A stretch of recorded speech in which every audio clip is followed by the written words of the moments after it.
जैसे हम मिलते जुलते लोगों से धोखा खा जाते हैं, इसी तरह से बाज औक़ात मिलती जुलती टर्म से भी हम धोखा खा जाते हैं। इसलिए आज के इस वीडियो में मैं वो तमाम टर्म आपके साथ डिस्कस करने जा रहा हूं जिनकी शुरुआत, जिनका आगाज एक प्रीफिक्स अमाइलो से हो रहा है।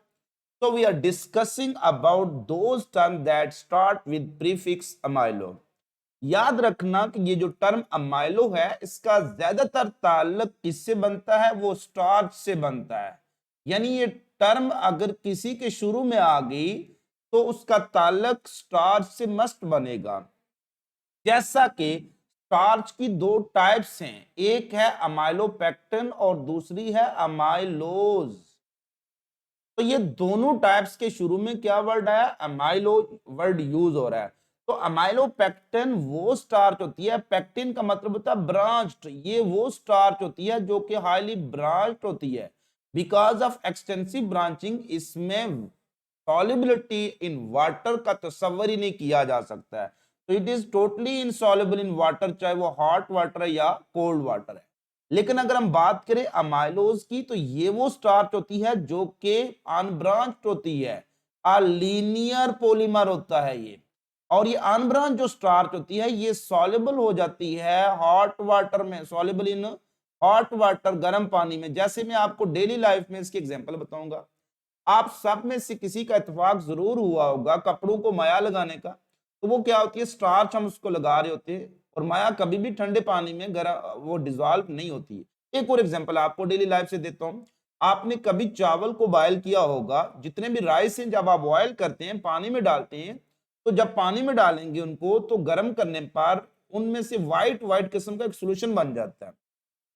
तो व्हाइट सॉल्यूशन बनता है, वो चावल के अंदर क्या होती है? अमाइलो स्टार्च है जो हॉट वाटर में सॉल्युबल हो जाती है, जिसकी वजह से वो व्हाइटिश सॉल्यूशन बन जाता है।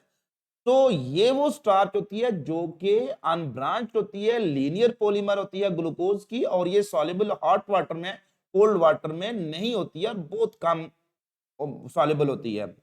तो सो अमाइलो से दो टर्म निकल गई जिनका ताल्लुक किससे है? स्टार्च की टाइप से है। तो which one the following is the type of starch? Amylopectin and amylose, दोनों आंसर होगा। Which one of the following is the compactly branch starch? तो amylopectin. Which one the following is unbranch या linear starch? तो amylose होगा।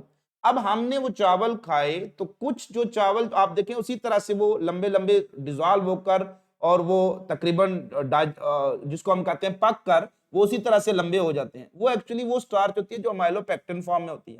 जब हम इनको खाते हैं तो इनकी डाइजेशन का प्रोसेस शुरू हो जाता है। तो सो अमाइलोज स्टार्च को डाइजेस्ट करने वाली एंजाइम के साथ क्या लगा देंगे? एज। तो एमाइलेज क्या है? It is a enzyme that digest starch. Starch के साथ इसका ताल्लुक बन गया। तो अमाइलोज एक स्टार्च है और अमाइलेज एक स्टार्च डाइजेस्टिंग एंजाइम है। अब ये एंजाइम कहां से आती है? ये एंजाइम हमारी दो बड़ी ग्लैंड में पैदा हो रही है, एक सलीवरी ग्लैंड से, और सलीवरी ग्लैंड से पैदा होने वाली अमाइलेज को कहेंगे सलीवरी अमाइलेज, या स्पेसिफिक नाम उसका टाइलिन रख लेते हैं। लेकिन एक जो सलीवरी एक अमाइलेज एंजाइम ऐसी है जो हमारे पैंक्रियास से पैदा होती है, उसके एक्सोक्राइन पार्ट से, उसको हम कहेंगे पैंक्रियाटिक अमाइलेज, और उसका स्पेसिफिक नेम होता है अमाइलोप्सिन। दोनों का काम एक ही है, both convert actually starch into maltose. तो अगर हम स्टार्च को किस में कन्वर्ट कर रहे हैं? Starch is converted into maltose, तो जो एंजाइम ये काम करेगी उसको क्या कहेंगे? अमाइलेज। अब आपने प्लास्टिड पढ़े होंगे। Plastid are the double membranous organelles found in plants only. अब प्लास्टिड की तीन टाइप्स आपने पढ़ी होंगी। Type of plastid that are green are called chloroplast, क्योंकि क्लोरो वर्ड ग्रीन के लिए यूज होता है। Type of plastid that give colour other than green are called chromoplast. Fruit red हैं किस वजह से? क्रोमोप्लास्ट की वजह से। पेटल्स रेड हैं, ब्लू हैं, ये किस वजह से? क्रोमोप्लास्ट की वजह से। फ्रूट के जो डिफरेंट कलर हैं किस वजह से? क्रोमोप्लास्ट की वजह से हैं। पत्तों के जो ग्रीन के अलावा कलर है वो किस वजह से? क्रोमोप्लास्ट की वजह से।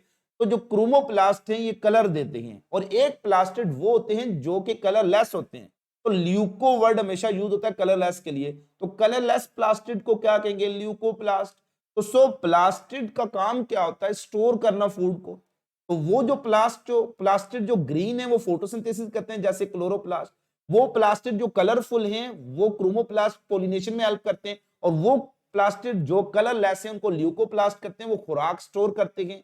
इसलिए आप देखेंगे जितनी भी सीरियल्स हैं, इसके अलावा जितने भी ग्रेन्स आपको नजर आते हैं, जितने भी स्टोरेज पार्ट्स हैं जैसे potato, root tuber, stem tuber, उसमें आपको स्टार्च बकसरत मिलेगी। तो वो प्लास्ट ल्यूकोप्लास्ट तो फिर आगे डिवाइड करते हैं on basis of what type of food they store. अगर ल्यूकोप्लास्ट स्टोर कर रहे हैं स्टार्च तो इनको कहेंगे अमाइलोप्लास्ट। तो अमाइलोप्लास्ट क्या है? एक ऑर्गेनेली है। अमाइलोप्लास्ट क्या है? एक ऑर्गेनेलिज है। वो क्या स्टोर करता है? वो स्टार्च स्टोर करता है। अमाइलेज क्या है? एक एंजाइम है, वो प्रोटीन है। अमाइलोपेक्टिन और अमाइलोज क्या है? पॉलीसेकेराइड है। तो डिफरेंट क्वेश्चन यहां से बन सकते हैं। विच one of the following is a polysaccharide? Amylose और अमाइलोपेक्टिन दोनों पॉलीसेकेराइड हैं।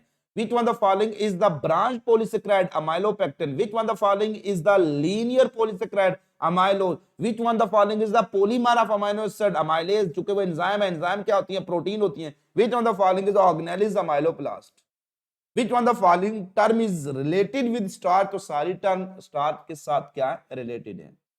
अगर आप इस तरह से अपनी एफएससी को तैयार करेंगे तो जिसमें आपको बेसिक कंसेप्ट पता है, तो फिर आपके लिए एंट्री टेस्ट या बायोलॉजी से रिलेटेड कोई भी एग्जाम आपके लिए प्रॉब्लम नहीं करेगा।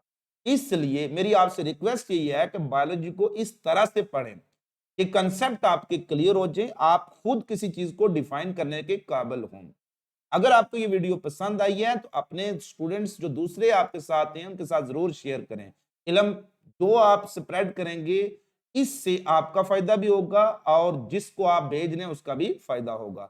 इसलिए काइंडली वीडियो को जरूर शेयर किया करें। जिन ग्रुप्स को आप जानते हैं कि वहां पर बायोलॉजी से रिलेटेड मटेरियल की जरूरत है तो उस ग्रुप में जरूर शेयर कर दें। और इसके अलावा बायोलॉजी से रिलेटेड कंसेप्ट बिल्डिंग के लिए हमसे जुड़े रहें। और हमारे से जुड़े रहने का एक ही तरीका है कि मेरे फेसबुक पेज को सब्सक्राइब कर लें, उसको फॉलो कर लें, उसको लाइक कर लें। इसके अलावा व्हाट्सएप पर चैनल भी है, उसका भी लिंक मैं प्रोवाइड करता हूं, उस चैनल के साथ ऐड हो जाएं। और यूट्यूब का जिन बच्चों के पास यूट्यूब तक एक्सेस है तो यूट्यूब को सब्सक्राइब कर लें। अपना बहुत ज्यादा ख्याल रखिएगा, फिर मिलेंगे चलते चलते।